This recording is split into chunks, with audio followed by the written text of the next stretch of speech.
Guys, first RV here, back with part 9 of our mission command series, and today we're actually going to start breaking down the principles of mission command. We're going to start with competence. So without further ado, I'm going to go ahead and jump into the PowerPoint. We're going to get started. All right, so competence, right? So just a little bit of overview of what we covered in a previous video, right? So tactical competence, commanders, subordinates, and teams are the basis of effective mission commands. Organization's ability to operate using mission command relates directly to the competence of soldiers. Commanders and subordinates achieve the level of competency to perform assigned tasks to standards of training, education, assignment experience, and professional development. Okay. Commanders continually assess the competence of their subordinates and organizations throughout the whole mission command process. Training and education that occurs in both schools and units provide commanders and subordinates the experience that allows them to achieve their professional competence. Like I stated in a previous video, repetitive, realistic, and challenging training creates common experiences that develop support and trust.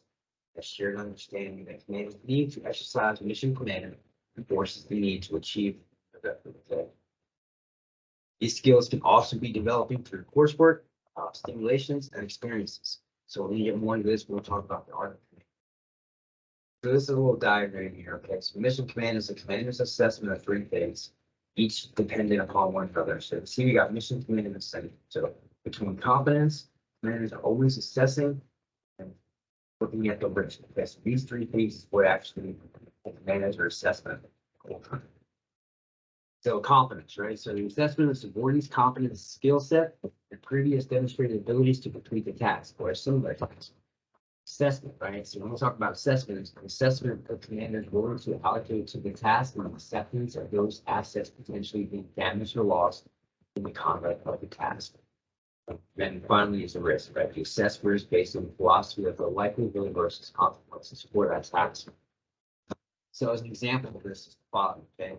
Subordinates is instructed to complete a task and not completed the task previously, then have little exposure to work required.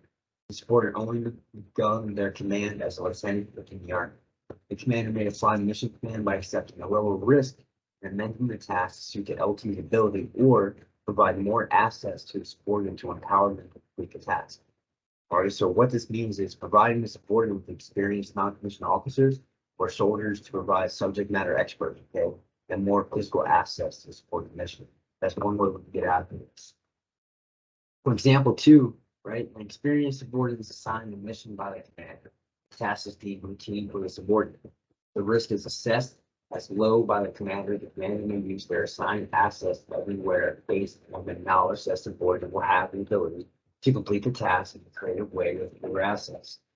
This may increase the risk, but may still deemed acceptable by the commander based on the subordinate's level of competence. Okay, so we build trust with them, mutual understanding, shared understanding. So based on the assessment of competence, assess the risk, it will provide guidance to the commander for lower supervision required for the mission. All right, so that's just 2 examples of how to apply this. So let's talk about summary. Okay, so competence isn't just about being the smartest guy in the room or knowing the right answer from the test. Okay, it's about the proper application of knowledge to solve problems. Right, comes with experience.